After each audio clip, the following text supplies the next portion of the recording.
Welcome to Buckeyes Tomorrow Morning for Wednesday, May 3rd. I'm your host, Tom Orr. The Indiana game is in 123 days. The game against Michigan in 207 days. The 2024 NFL Draft, a little further out than that, but we're actually going to be talking a little bit about that today, and we're going to be talking about that in the context of Ohio State and the fact that the Buckeyes, you look at some of the early NFL Draft projections for 2024, and boy, oh boy, it could be a historic year for Ohio State. My buddy Kevin Noon of BuckeyeHuddle.com joins me today. Kevin, you look at some of the early mock drafts, and I think we need to probably start with the fact that this is sort of objectively ridiculous to be doing this far out, because you're projecting not only how NFL teams are going to be doing, but also what their needs are going to be and how college players are going to be performing. It's like projecting, bracketology and booking your plane tickets based on where Joe Lunardi has your team 11 months out. But still, just the general overall trend for Ohio State in these mock drafts, I've seen up to 9 Buckeyes in the first round. That is not going to happen, I guess, but man, oh man, just even if it's 2/3 of that, it is a historic class. Yeah, you sit there, and even going back a little further, we were talking at the NFL Scouting Combine this last year saying it's going to be lit for 2024 when you think about the amount of Buckeyes that are going to be there, when you put in and factor guys that may be day 2 guys or day 3 guys. But at the top end of the draft, there's just so many guys that could, and the emphasis on the word could be first round picks. I mean, I'm probably not spoiling anything by saying Marvin Harrison Jr. likely going to be consensus in that first round. There are going to be probably a couple of other guys there. I think when it comes down to what we might see in terms of what the final number is, 9 is unrealistic. But 6 or 7 would be record setting. Yeah, 6 is the current record. And what's interesting to me is you look at the teams that those guys came off of. It was the 2004 NFL Draft for Miami, so kind of the end of that Butch Davis / Larry Coker run with all of the talented players there, and the Ed Reed era Miami Hurricanes. And then the 2021 NFL Draft with the Alabama Crimson Tide, where Ohio State fans remember the 2020 Alabama team. They were pretty darn good. Had a lot of skill all around the field. Had a lot of talent at the on the lines. Really, really talented group. That's the caliber of talent we're potentially talking about on this year's Ohio State team. And I'll just run through the 9 guys here who have been listed on at least one of these, and they're obviously Marvin Harrison. I think is the given. He's someone who you've seen projected as a top 2, top 3 pick, depending on some of the mocks that you've seen out there. He's someone who he was running routes for C.J. Stroud, and I think NFL evaluators were watching him almost as much as they were watching C.J. Stroud during that workout on Pro Day at Ohio State back in March. But you got Marvin Harrison Jr., you got Emeka Egbuka, you got Travion Henderson, you got Donovan Jackson, you got JT Tuimoloau, you got Jack Sawyer, Mike Hall, Tyleik Williams, Denzel Burke. So it's a couple. I mean, you got 2 talented receivers who were, Emeka Egbuka came in as a 5-star. Marvin Harrison came in as, I think, the 97th ranked overall player in his recruiting class. Oops.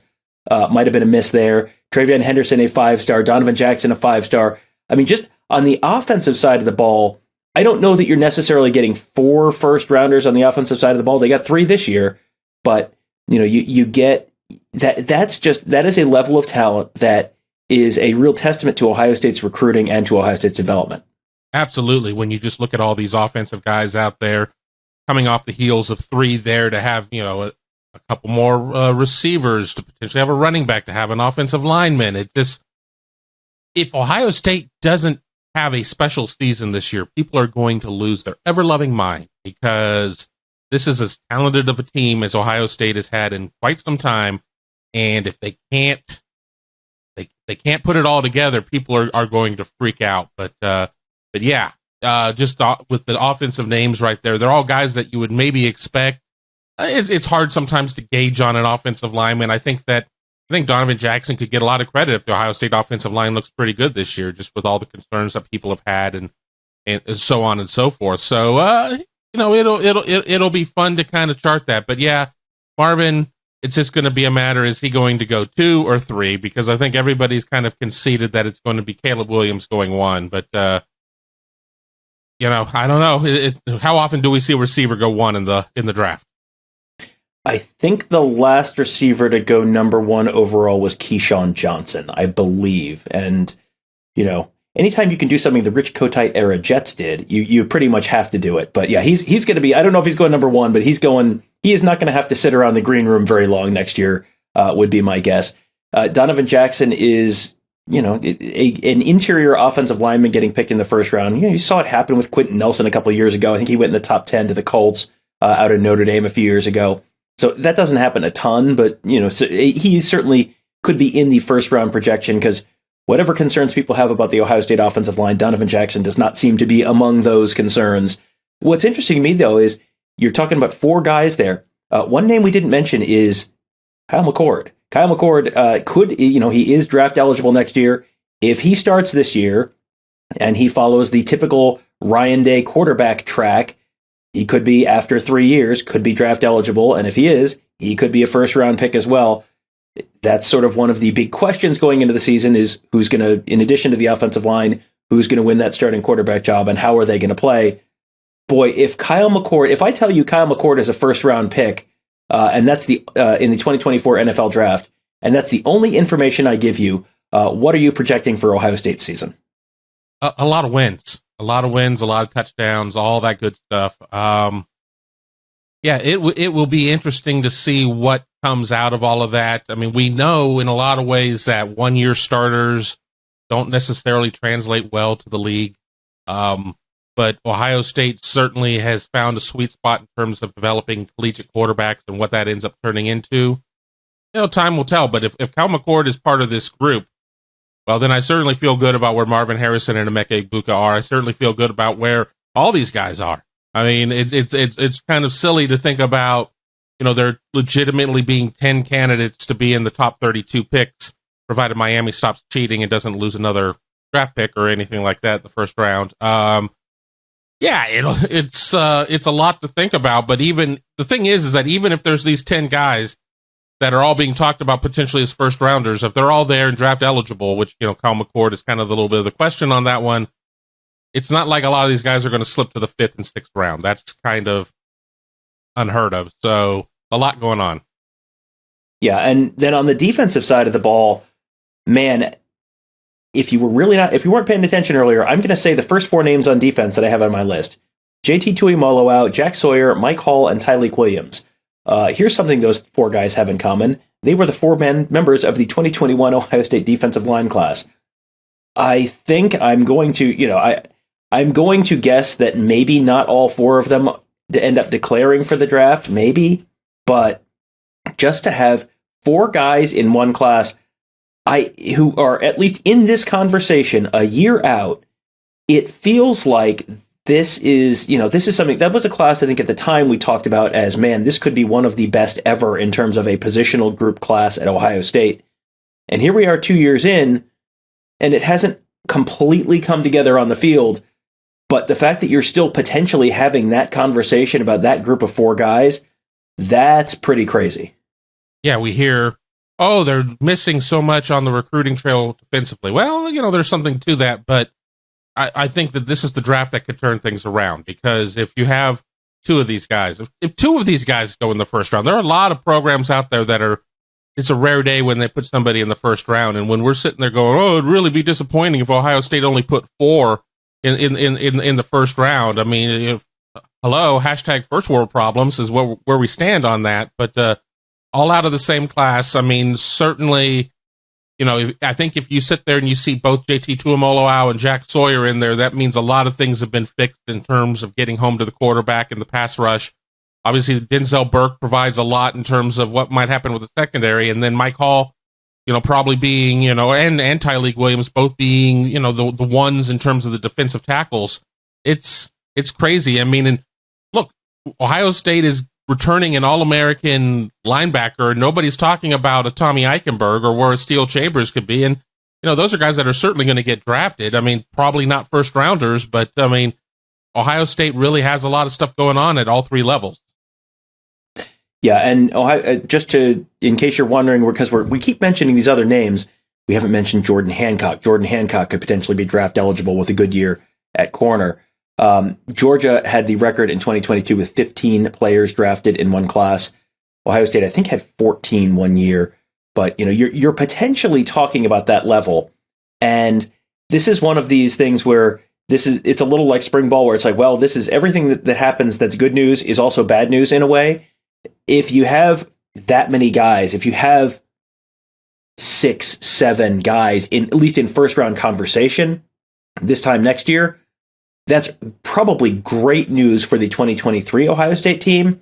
It also means 2024 could be a little bit of a project as you're trying to rebuild. Because that's, you can stockpile as much talent as you want to. That's also a lot of talent that you probably, that's a lot of talent to have to replace.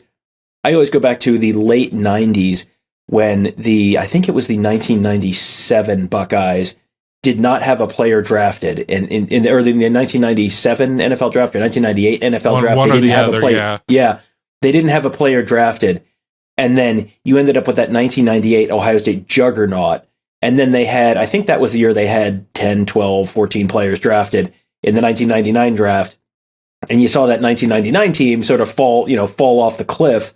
You're probably not talking about quite the same level of swings from one level to another, based on the added flexibility, the added mobility that players have now, where you lose 4 defensive linemen. Well, you can probably bring in a transfer or two to sort of smooth that out a little bit. But this is potentially a very, very special year for Ohio State this fall if they can get a couple of those lingering questions resolved.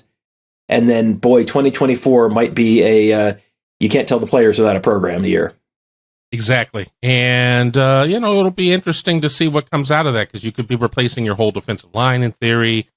You certainly are looking at a program that is going to have a lot of holes on the at running back. I mean, you could potentially, you're losing your most experienced offensive lineman, as I'm still trying to dial in this board where I want it on terms of a sweet spot. I think that I think 24, especially being the first year of USC, everybody's talking about, 23 is the year to get Ohio State. I mean, this is a team that could go 12-0 or 9-3. 24 certainly will be the we rebuild, or we reload, we don't rebuild type of situations, because if Ohio State has a special year in 23, we know what happens. Everybody leaves. I mean, if you're eligible to leave, you leave, because we saw the hangover in 2015 when all that sophomore class had one more year to go through, and it seemed like at some points, maybe there was a little bit of playing through the motions. I don't know, going through the motions on all of that. So, yeah, enjoy it while you have it, because it could be short lived in 23 in terms of this group of guys, but with the receiver room that they have going on right now, I think with their recruiting at some other positions, they're not going to be devoid of talent. They're just going to be devoid of experience. Yeah, and as Kevin said earlier, this is a very first world problems conversation. And if you're looking for something to potentially be, feel a little bit better about, you look at some of the early mocks for the NFL draft, and boy, you see a lot of Michigan players at the top of the list as well. So Ohio State might not be the only Big Ten East team going through some of those transitional years in the future. But man, oh man. That 2023 season, you look at Ohio State, you look at Michigan, you look at Penn State. The Big Ten East race could be crazy this year. I am really looking forward to that. I think there are going to be some huge games on the schedule this year. Notre Dame, Wisconsin, Penn State, Michigan. Like this is going to be a very, very interesting year for Ohio State, and a year when you've got potentially 3 national championship caliber teams potentially in the same division. That is not something that happens every day. 6 to 7 to 8 to 9 projected, possible first round picks on a team is not something that happens every day. It seems like it could be happening this year at Ohio State, and potentially other folks in the Big Ten could be, around that level as well. So it could be a very, very special year in the Big Ten East. So we'll be, don't worry, friends. We'll be talking about all of it in the coming days, coming weeks, coming months, as we count down the days to that Indiana game at the beginning of September. Going to be a very fun year around the Ohio State football program, around the Big Ten, and of course around BuckeyeHuddle.com. We have been it has been a very busy recruiting time of year. It has been a very busy football time of year. There's a lot of fun stuff going on right now, and we are talking about all of it on our Huddle board at BuckeyeHuddle.com. Our team of insiders providing insight analysis and your inside information on all the recruiting, all the transfer portal drama, all that good stuff, all at BuckeyeHuddle.com. And of course, on our YouTube channel, youtube.com/BuckeyeHuddle.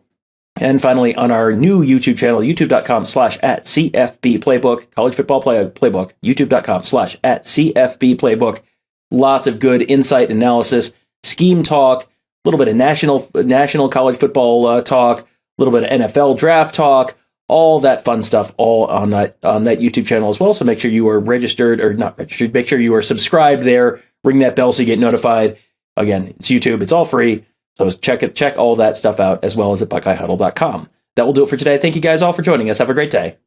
We'll talk to you tomorrow.